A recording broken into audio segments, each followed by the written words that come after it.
En la segunda parte de este episodio seguimos hablando de aspectos relacionados con la educación de calidad y la alfabetización.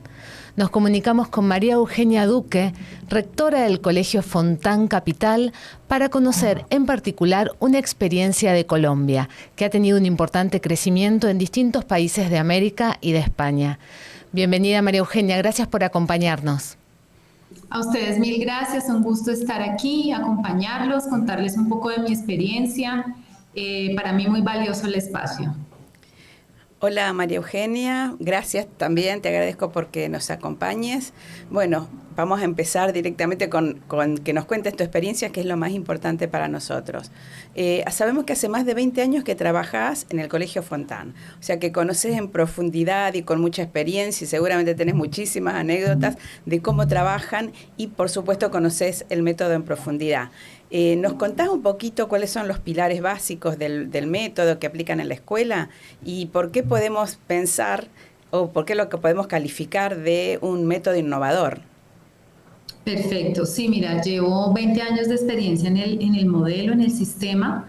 Básicamente nosotros nos enfocamos en fortalecer en el estudiante su capacidad de autogestión, aportar desde los diferentes roles docentes, que nosotros a diferencia de otras instituciones tenemos dos roles docentes: los analistas, que son los docentes especialistas en áreas del conocimiento, y los tutores.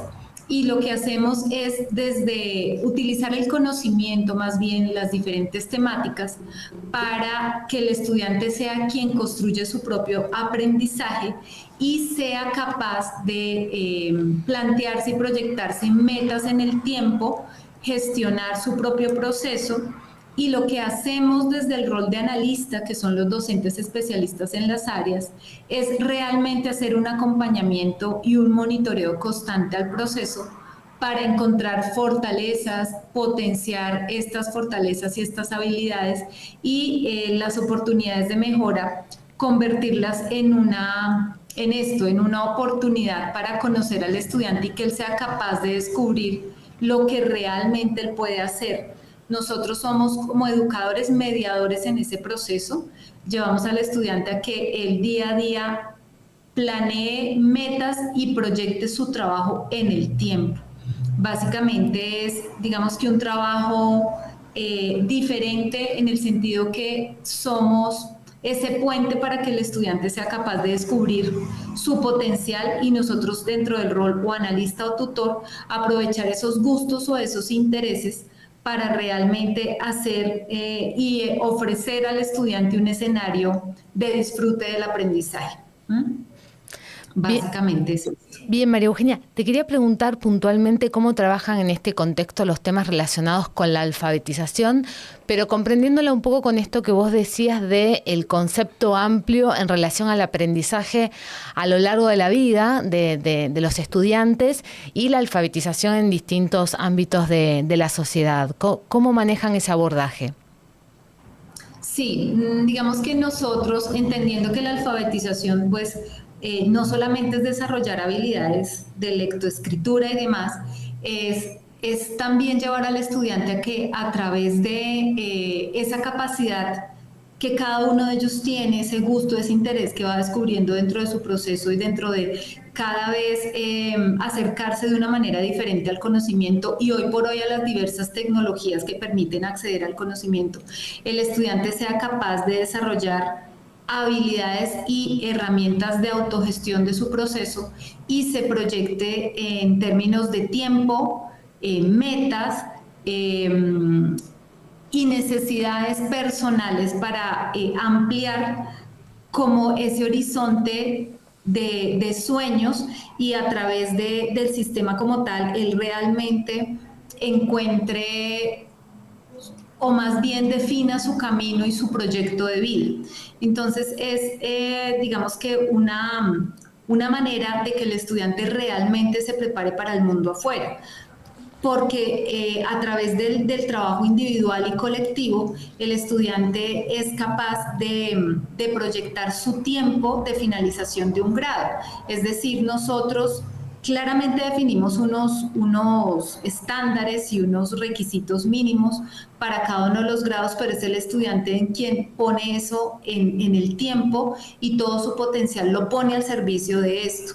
Por eso nuestros estudiantes inician un grado en cualquier momento del año, lo terminan en el momento en que realmente han llegado a la excelencia en su proceso, y son quienes en conjunto con su familia proyectan sus periodos o sus tiempos de vacaciones y de receso. Es decir, nosotros no estamos enmarcados en un calendario escolar fijo, sino que cada estudiante y su familia construyen estas metas, estos sueños y las proyectan en el tiempo. Bien, muy interesante. Acá también me da para pensar qué pasa también con la relación con el sistema formal, o sea, con lo que sería el Ministerio de Educación o el reconocimiento, ¿no? Creo que eso para ustedes debe ser un punto clave de la gestión. Y si pensamos en los alumnos, también me lleva a pensar, la autonomía es el eje, es digamos, el objetivo más importante de ustedes. ¿Qué otras competencias básicas tratan de desarrollar con el método? Sí, lo que yo te decía es muy importante que el estudiante desarrolle la habilidad para persistir en su proceso de aprendizaje, es decir, que él sea capaz de gestionar su propio tiempo, la información que encuentra como parte de este direccionamiento de temas y actividades, él sea capaz de transformarla en herramientas de pensamiento que faciliten ese desarrollo de habilidades de pensamiento, ya sea a través del trabajo individual, del trabajo grupal, y que realmente de toda esa información que encuentra hoy en las diferentes fuentes de información, él desarrolle la conciencia de ese proceso de aprendizaje que está realmente desarrollando, y sea capaz por él mismo o con la ayuda de sus analistas o de sus tutores de superar los obstáculos que encuentra en este proceso de aprendizaje de conocimiento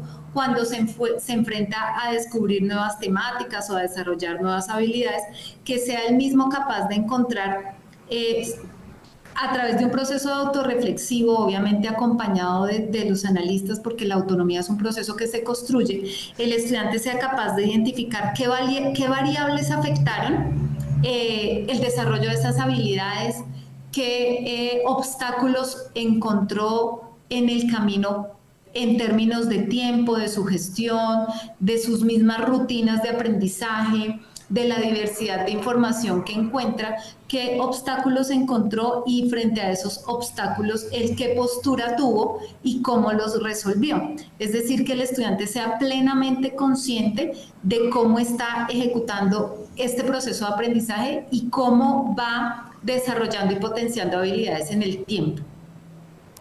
Interesante. María Eugenia, preguntarte, ustedes que ponen tanto el foco en la autonomía durante la pandemia, me imagino que, bueno, como muchas escuelas, se pusieron en juego precisamente esas capacidades de los alumnos, ¿no? En cuanto a ser autónomos, organizar sus tiempos de estudios, mantener la motivación. ¿Qué actitudes particulares pudieron ustedes identificar en los estudiantes y qué aprendizajes anteriores aprovecharon para poder acompañarlos en ese periodo de estudio a distancia, ¿no? Donde nos vimos afectados por la contingencia de la pandemia? Sí, pues básicamente cuando llega la pandemia, pues claramente ninguno de nosotros estábamos preparados para esto, pero considero que el método hizo que quienes estábamos vinculados en él, tanto estudiantes como docentes, migráramos de una manera muy fácil a este trabajo remoto, porque pues nosotros todo el tiempo trabajamos a partir de una plataforma. En esta plataforma lo que hacemos es dejar allí el registro de las actividades, hacer sugerencia de recursos que los estudiantes pueden utilizar para esa construcción del aprendizaje.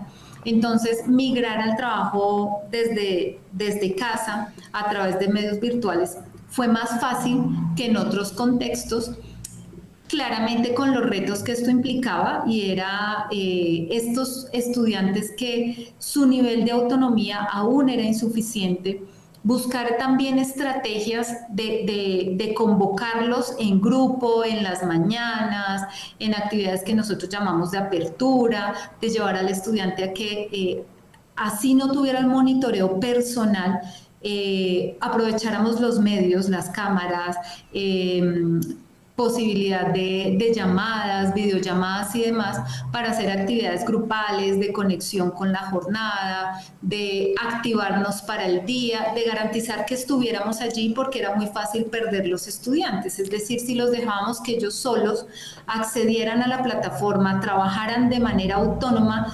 y también perder un poco, que para todos fue duro, ese contacto con el otro, pero aprovechar las herramientas para no perderlo y de cierta manera lograr vernos, hablar, pedirle al estudiante que siempre que estuviera en contacto con sus compañeros o con sus docentes activara cámara, que era importante que nos viéramos, que era importante mantener como el medio de la distancia y las formas de conexión, ese contacto humano. Creo que fue un elemento diferenciador. Claramente suponía un reto para aquellos que no tenían ese nivel de autonomía tan fortalecido, pero también cobró relevancia el involucrar a los padres en el proceso.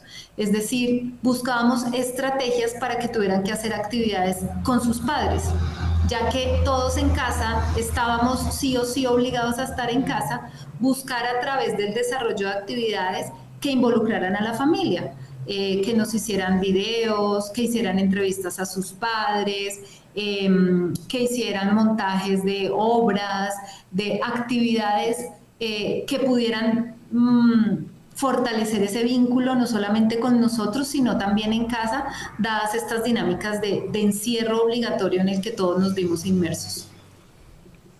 Bien, seguramente fue una experiencia muy importante porque creo que han puesto en juego lo que venían diciendo y que venían trabajando, digamos, en general con los alumnos y que se puso a prueba con este periodo de pandemia, que especialmente con otras instituciones pasó que fue muy difícil remontar esa posibilidad de no estar en el cara a cara con el alumno. Así que la experiencia de ustedes evidentemente fue clave, importantísima, y según lo que me decían también, después de esto también crecieron las escuelas que están adoptando el método en distintos lugares, ¿verdad?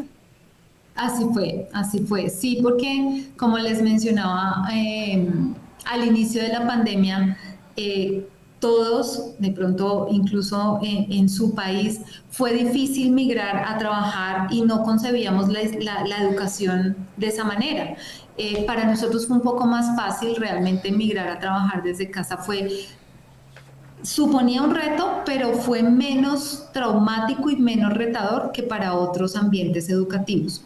Pues porque en otros ambientes educativos se hizo necesario buscar múltiples estrategias, de pronto hacer llegar a casa guías de trabajo, instalar en casa tableros y este tipo de cosas que definitivamente nosotros, de hecho, nuestros ambientes académicos no cuentan con tablero, nosotros no usamos el tablero como una herramienta, digamos, de trabajo en el aula. Entonces, eso lo hizo más fácil y pues de cierta manera hizo que de repente algunas instituciones dieran su mirada hacia nuestro modelo y a nuestro sistema, precisamente porque tenemos que estar preparados para que si de repente vuelve a ocurrir una situación como la que ocurrió en pandemia, pues ya estemos preparados y no estemos intentando resolver, dando pasos en falso para no descuidar este momento, esta etapa y este proceso tan importante de nuestros jóvenes que es la educación. Gracias, la verdad que es muy interesante conocer justamente esta experiencia. Y para ir terminando, ¿qué aspectos claves del método recomendarías o mencionarías a quien no lo conoce y quiere saber de qué se trata y cómo sucede esta interacción tan particular en el aula de los alumnos con el conocimiento, con los tutores que vos mencionás? ¿Nos contás brevemente eso? Sí, mira, yo también dentro del sistema tuve la experiencia de ser docente y para mí como docente un elemento súper valioso, muy potente, es realmente que el sistema permite conocer al estudiante, acercarse a él, poder conocer sus gustos, sus intereses, sus temores, sus habilidades y a través de ese conocimiento personalizar las actividades, los temas, las actividades que el estudiante tiene que desarrollar para que el estudiante realmente disfrute de su experiencia de aprendizaje. Para mí el tema de acercarse al estudiante, conocerlo, que de repente no es algo fácil que ocurra dentro de un aula con 30, 20, 25 estudiantes, pero en este proceso en el que estamos todos teniendo al estudiante como centro de nuestro proceso, creo que es un elemento muy valioso. Otro elemento muy potente dentro del sistema es que el estudiante es quien toma las decisiones de su proceso en términos de su planeación de actividades, su proyección de metas en el tiempo, el que el estudiante trabaje en habilidades o más bien en herramientas de pensamiento para procesar toda la información que se encuentra, ya sea en textos, en libros, en la red, etcétera, que el estudiante tome la información y realmente la procese en herramientas de pensamiento que le faciliten a él la comprensión y el desarrollo de habilidades, creo que son de las cosas más valiosas. Yo diría que para nosotros como docentes la posibilidad de conectar uno a uno con los estudiantes y conocerlos. Frente a eso, nosotros poder encontrar cómo llegamos al estudiante para que el estudiante realmente disfrute la experiencia de aprendizaje y potenciemos sus habilidades. En términos de la gestión del estudiante, que él tome decisiones de su proceso en cuanto a planeación de tiempo, proyección de metas y evaluación de esas metas, de qué afectó el cumplimiento de sus metas o qué él ha logrado y ha descubierto en ese proceso tan personal de aprendizaje. Para mí esas tres cosas son muy valiosas. Muy interesante, María Eugenia. Estamos llegando al final.